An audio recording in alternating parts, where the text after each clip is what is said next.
Il fait très froid, je grelotte en me promenant, surtout le matin au réveil. Tatiana, ukrainienne de 70 ans, a confié à Sky News l'horreur vécue par de nombreux Ukrainiens actuellement. Alors que le pays traverse l'un des pires hivers de son histoire récente, dans certains endroits, les températures y sont descendues jusqu'à moins 20 degrés Celsius, ce qui serait déjà difficile à supporter dans des circonstances normales. Mais en pleine guerre, alors que la Russie cible délibérément les infrastructures énergétiques de l'Ukraine, ce froid devient mortel dans tout le pays. Les gens affrontent l'hiver dans l'obscurité totale, sans chauffage électrique. Cela a été un défi majeur dans les régions plus proches de la ligne de front, comme Donetsk et Zaporijia. Un médecin travaillant avec Médecins sans frontières, ou MSF, a rapporté que dans un village, les habitants ne recevaient de l'électricité qu'une heure et demie par jour. Bien que la situation ne soit pas aussi grave pour les habitants de Kiev, ils doivent tout de même faire face à des coupures de courant qui rendent des appareils, comme les ascenseurs, pratiquement inutilisables. Pour Tatiana, qui habite au 9e étage, cela implique d'apprendre à contrôler sa respiration dans les escaliers froids pour ménager son cœur. Et elle est loin d'être la seule, car c'est à cela que ressemble la vie en Ukraine lors du 4e hiver de guerre. Vivre dans l'ombre. Victoria Bondarenko, 23 ans de Kryvria, a récemment confié aux journalistes que sa vie se résumait aujourd'hui à 3 calculs simples. Nous la citons ici. Où recharger mon téléphone, comment rester au chaud, comment organiser ma journée en fonction des coupures de courant, j'ai l'impression d'être constamment en attente. Beaucoup en Ukraine font les mêmes calculs intégrés à leur routine quotidienne. Ils se lèvent avant l'aube pour stocker de l'eau pendant qu'il y a de l'électricité, préparent de la nourriture pour les coupures et suivent les bulletins météo pour anticiper l'aggravation de la situation. Pour les familles avec enfants, la situation est beaucoup plus difficile.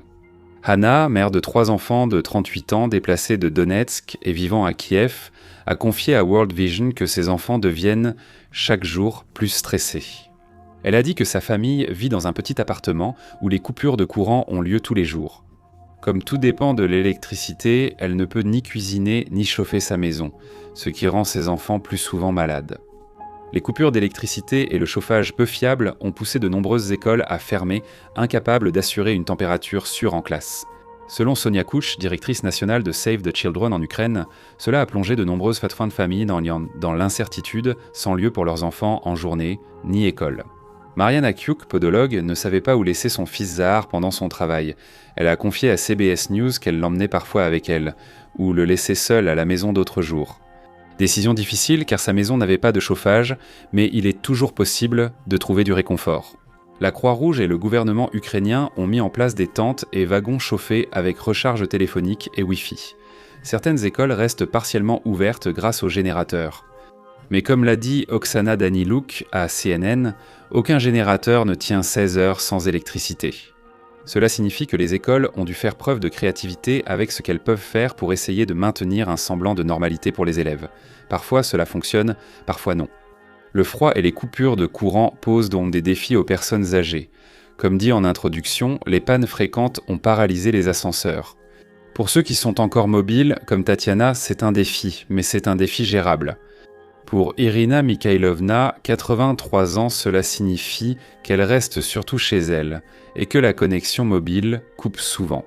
Elle a confié à ABC craindre de ne pas pouvoir joindre ses proches ou une ambulance. Même avec le retour du courant, des habitants restent coincés car les ascenseurs sont risqués à cause des variations de tension.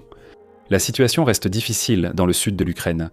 Un travailleur social a documenté le cas d'une femme de 87 ans vivant seule, devant tout gérer elle-même tout en s'adaptant aux coupures de courant.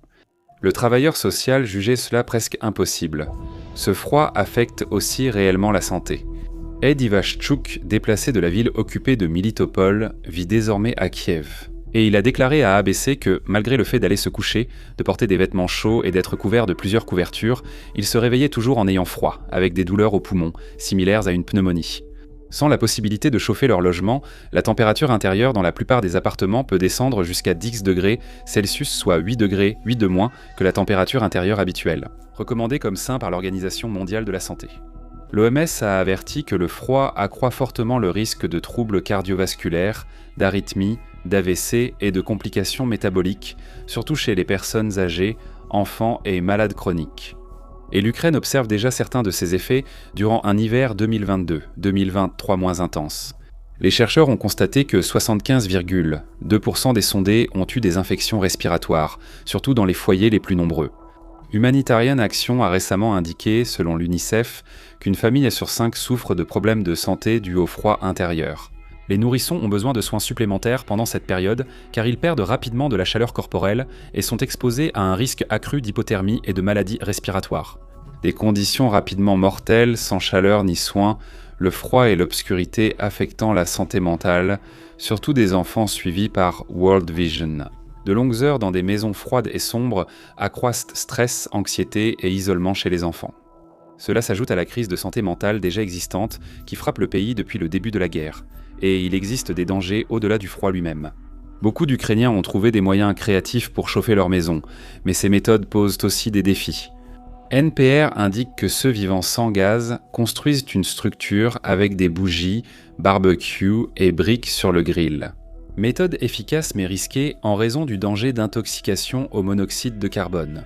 Des personnes, souvent âgées, sont mortes après avoir utilisé des cuisinières à gaz pour se chauffer. Une famille entière a péri à cause d'un générateur installé sur leur balcon.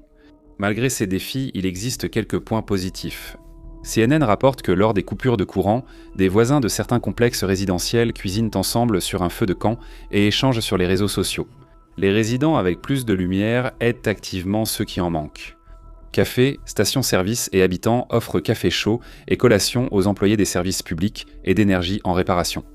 Comme l'a dit Oksana Daniluk à CNN, l'obscurité n'empêche pas de vivre. Mais si ce message est utile, il est aussi un acte de défi, car abandonner la vie est exactement ce que la Russie espère que les Ukrainiens feront. Le pari de Poutine. Cet hiver est difficile pour l'Ukraine pour une raison simple. Après des années de frappes désordonnées sur les infrastructures énergétiques, la Russie a misé le tout pour le tout, exerçant une pression constante sur tout, des mines de charbon aux lignes électriques à haute tension.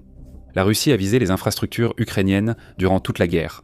Celles de la semaine dernière sont remarquables car elles ont suivi l'annonce de Trump selon laquelle le Kremlin acceptait une pause temporaire dans les attaques de missiles sur Kiev. Trump n'était pas le seul à l'affirmer. Le Kremlin a aussi confirmé la pause, mais Dmitri Peskov a refusé de préciser ce qui serait interdit. Au lieu de cela, il a déclaré que l'objectif était de créer des conditions favorables à la tenue de pourparlers de paix. C'est souvent le cas, bien que ce que Moscou présentait comme un geste de bonne volonté n'en était en réalité rien du tout.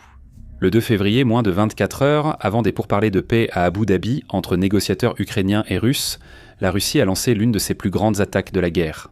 Selon le président Zelensky, environ 450 drones et 70 missiles ont touché au moins 5 régions ukrainiennes, visant surtout les installations énergétiques. L'attaque a coupé le chauffage dans plusieurs villes, dont Kiev, où les températures vont encore baisser. Andriy Sibir, ministre des Affaires étrangères ukrainien, a décrit l'attaque et déclaré ceci. Poutine a attendu le froid et accumulé drones et missiles pour poursuivre ses attaques génocidaires contre les Ukrainiens. Les efforts diplomatiques à Abu Dhabi et les promesses aux États-Unis n'ont pas empêché la terreur envers les civils durant l'hiver le plus dur. Fin de citation après ces attaques. Le consultant en énergie Alexandre Kachenko a estimé que la capacité de production d'énergie de l'Ukraine est passée de 33,7 gigawatts à environ 14. Selon lui, Kiev a besoin de 17 gigawatts pour passer l'hiver. À vous de faire le calcul. Moscou a déclaré que ces attaques ciblaient des infrastructures de l'armée ukrainienne. Leur intensification durant les mois froids et l'impact sur des stations alimentant surtout des civils suggèrent un autre objectif. Les analystes occidentaux et responsables ukrainiens parlent d'une utilisation de l'hiver comme arme. La Russie rend la vie civile difficile pour briser le moral ukrainien et forcer Kiev à accepter une paix défavorable selon Poutine. L'Institut Brookings indique que la Russie veut effondrer l'économie pour affaiblir l'effort militaire. Certains chercheurs pensent que la Russie cherche à fragmenter le réseau électrique ukrainien en zones plus difficiles à entretenir. Il faut aussi considérer que Poutine pourrait chercher à renforcer sa position internationale avant les discussions d'Abu Dhabi. Il pense que plus de souffrances civiles pousseront les soutiens occidentaux à faire pression sur Kiev pour accepter ses exigences territoriales. Les gouvernements européens pourraient en préférer une paix imparfaite à la poursuite des souffrances des Ukrainiens mourant de froid chez eux. La guerre endommage l'infrastructure énergétique ukrainienne, qu'il faudra réparer après. Vladimir Poutine pourrait miser sur une hausse du coût de la reconstruction. Les nations occidentales n'auront plus l'envie de soutenir l'Ukraine. C'est l'une des options les moins probables. Malgré la compassion pour le peuple ukrainien, les dirigeants occidentaux estiment qu'une Ukraine conquise par la Russie souffrirait plus encore. Poutine pourrait aussi faire un spectacle pour son public, car son gouvernement a dû négocier avec les Ukrainiens. Après avoir affirmé pouvoir finir l'opération militaire spéciale en 3 jours, il doit prouver la force de la Russie. Les attaques contre les centrales électriques fournissent des images spectaculaires à la télévision d'État russe et renforcent l'idée d'une victoire russe inévitable. Il veut prouver que les Ukrainiens vont bientôt se rendre et finir la guerre. Il existe aussi une troisième option, plus inquiétante à considérer. Poutine vise sans doute les infrastructures énergétiques ukrainiennes simplement parce qu'il en a la capacité. Ces frappes n'obligeront pas l'Ukraine à capituler, sinon elle l'aurait déjà fait. Elles n'amélioreront probablement pas la position de la Russie à la table des négociations, et elles ne rendront certainement pas les nations occidentales plus réceptives aux exigences russes. Poutine pourrait ainsi afficher sa puissance d'une façon inoubliable pour les Ukrainiens. Résilience. L'Ukraine a traversé 4 hivers de guerre, éprouvant toujours plus sa population, mais le pays s'adapte. Comme nous l'avons mentionné précédemment, malgré les défis auxquels ils sont confrontés, le peuple ukrainien n'a pas abandonné. Il continue de trouver des solutions créatives à ces problèmes. Les écoles restent ouvertes et offrent aux enfants une certaine normalité lorsque possible, tandis que les voisins s'entraident pour affronter le froid et l'obscurité. Les infrastructures du pays sont restées résilientes. Malgré la forte baisse de production d'électricité, une partie a été rétablie. Maciej Zanowicz, chercheur à Brookings, estime que 4 à 5 gigawatts, surtout des centrales au charbon, ont été rétablis. La rapidité et la quantité d'équipements énergétiques envoyés par l'UE et le Japon montrent combien le soutien des Alliés a permis de rétablir cette capacité en Ukraine. Il est courant de croire que les États-Unis ont donné des milliards à l'Ukraine, alors que l'Europe n'aurait rien fait. Cette idée est très dépassée. En 2026 et 2027, l'UE a alloué 105,5 milliards de dollars d'aide. Elle a livré 10 000 générateurs, des milliers de transformateurs et des millions de LED, fournissant de l'électricité à 9 millions de personnes. Même l'Allemagne, autrefois critiquée pour n'avoir offert que 3 000 casques à l'Ukraine contre la Russie, a finalement pris les devants seule, en fournissant des unités mobiles pour chaleur et lumière à ceux laissés dans l'obscurité. Il est important de signaler ces aspects positifs, mais nous ne voulons pas transformer cette histoire sombre en conte de fées réconfortant. Une grave crise humanitaire se déroule actuellement aux frontières de la Pologne, Slovaquie, Hongrie et Roumanie, aux portes de l'Europe. Des millions d'Européens souffrent dans des températures glaciales extrêmes, leur souffrance étant aggravée chaque jour par les frappes et les bombardements que la Russie leur inflige, son armée faisant aussi peu de cas de la vie des civils ukrainiens que de celle de ses propres soldats. Le plus triste, c'est que cela n'a pas besoin d'être ainsi. Comme l'a dit Zelensky au Forum économique mondial de Davos, l'Europe est assez forte pour résister à Poutine et le dissuader d'attaquer. Plutôt que d'espérer que Donald Trump finira par voir la lumière et cesse de dorloter l'autocrate russe aujourd'hui, en février 2026, l'Europe intensifie sans aucun doute ses efforts pour aider l'Ukraine. Mais elle reste au mieux réactive, répondant aux événements dictés par Poutine ou l'Amérique, plutôt que d'essayer de façonner elle-même les événements. C'est une maigre consolation pour des millions de personnes à Kiev, privées de lumière et de chauffage. Ces enjeux s'aggraveront si la Russie agit impunément. Déjà, ses forces traquent des civils avec des drones à Asim lors de Safarishan Sablance de safaris humains. Les forces de Moscou commettent des crimes de guerre d'une ampleur inédite en Europe depuis 1945. À moins que les alliés de l'Ukraine n'intensifient leurs efforts et n'augmentent le coût pour la Russie, ces crimes ne feront qu'empirer. Merci de votre attention.